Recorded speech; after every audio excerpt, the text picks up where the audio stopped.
Bukalah Alkitab saudara, Kisah Rasul pasal 19. Kita akan membaca 1 sampai 10.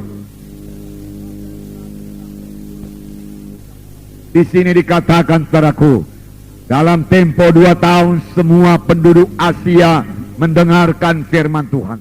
Nah, kita melihat bagaimana Paulus melayani mereka. Paulus saudaraku selalu mencari jiwa-jiwa. Bahkan Paulus tidak segan-segan, di sini dikatakan saudaraku menjelajah daerah-daerah pedalaman dan tiba di Efesus. Pernahkah kita menjelajah daerah-daerah pedalaman untuk mencari jiwa-jiwa? Pernahkah kita saudaraku bergerak dari desa ke desa untuk mengabarkan Injil? Saudaraku yang kekasih dalam nama Yesus, boleh juga saudaraku, roh Tuhan menggerakkan saudara, itu satu hal yang sangat menggemarkan hati, mensukacitakan melihat jiwa-jiwa menjadi percaya dan menerima Yesus sebagai Tuhan dan Juru Selamat mereka. Namun di sekitar kita ini saudaraku masih banyak sekali jiwa-jiwa yang terhilang, jiwa-jiwa di luar Yesus. Saudara, kita mengetahui bahwasanya jiwa-jiwa yang di luar Yesus semuanya terhilang karena hanya satu jalan ke surga, yaitu Tuhan Yesus Kristus. Paulus sampai di Efesus dan dia bertemu dengan 12 orang murid. Dengan bersemangat Paulus melayani, walaupun hanya 12 orang murid saja. Paulus bertanya kepada mereka dengan satu pertanyaan yang penting. Paulus tidak bertanya kepada mereka, sudahkah engkau sembuh daripada penyakitmu? Dia tidak menanyakan pertanyaan demikian. Paulus juga tidak bertanya, sudahkah engkau keberkatan? Bagaimana bisnismu sekarang? Sudahkah bisnismu berkelimpahan? Karena Tuhan berkata, aku datang supaya domba itu berhidup berkelimpahan. Tidak, saudaraku, tidak. Tetapi Paulus menanyakan satu pertanyaan yang jauh lebih penting daripada harta dunia ini, jauh lebih penting daripada kesembuhan tubuh. Oleh sebab itu saudaraku, biarlah kita datang kepada Tuhan bukan hanya mencari kesembuhan tubuh, bukan hanya supaya kita keberkatan, tetapi terutama supaya kita semua sampai kepada maksud Tuhan dalam hidup kita. Karena di dalam Yesus kita ini semua harus bertumbuh. Di dalam Tuhan ini semua kita ini harus berubah. Firman Tuhan tadi berkata, perkara lama lenyap, perkara baru timbul. Oleh sebab itu Paulus menanyakan satu pertanyaan yang amat penting. Sudahkah kamu menerima Roh Kudus tatkala kamu percaya? Jadi Paulus tahu mereka sudah percaya. Paulus mengakui mereka sudah selamat. Tetapi Paulus belum tahu dengan pasti apakah mereka sudah dibaptis dengan Roh Kudus atau tidak.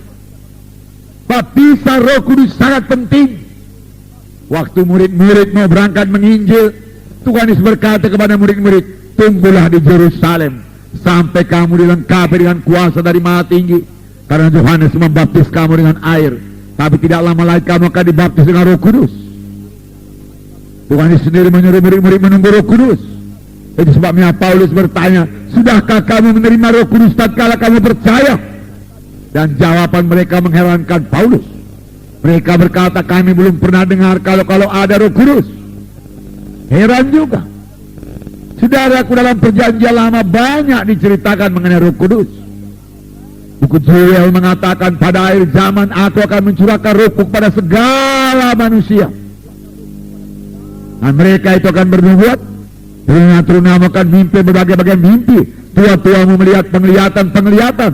Dan ke atas hambaku laki-laki dan perempuan aku akan mencurahkan Rohku pada masa itu. Ini ditulis saudaraku oleh Nabi Joel kira-kira 700 tahun sebelum Yesus datang.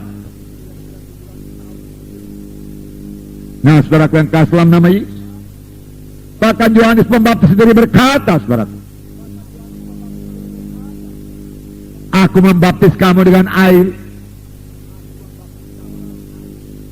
tapi kemudian datang seorang, aku tidak berlayak membuka tali kasutnya, dialah akan membaptiskan kamu dengan Roh Kudus dan api. Dan semua kita mengerti bahwasanya Yohanes Pembaptis saudaraku melayani dengan urapan Roh Kudus, melayani dengan kuasa Roh Kudus. Saudara, dia tidak punya gereja, dia hanya di tepi sungai Jordan, Dan berita singkat, berkuasa, bertobatlah kamu karena kerajaan sorga sudah dekat.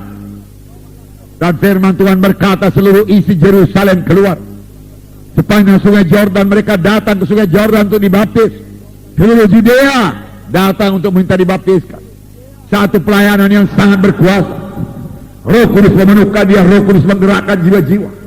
Dan sambil mengaku dosanya mereka dibaptis sungai Jordan.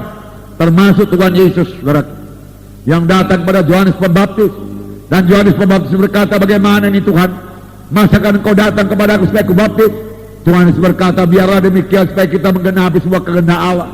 Dan Yohanes Pembaptis patuh, dan dia membaptiskan Yesus. Dan Roh Kudus turun kepada Yesus berlembaga sebagai seekor merpati. Allah Bapa bicara, inilah anak yang kukasihi, kepadanya lah aku berkenan. Saudara, ini kunci kepada pelayanan yang berkuasa, yang berhasil, yang harus dimiliki gereja pada akhir zaman ini. Saudara mau dipakai Tuhan, saudara mau diurapi Tuhan, intimlah dengan Roh Kudus, penuh dengan Roh Kudus, dengan suara Roh Kudus, bergaul dengan Roh Kudus, mematuhi Roh Kudus, maka pelayanan saudara berkuasa, saudara berbuah lebat di hadapan Tuhan. Haleluya.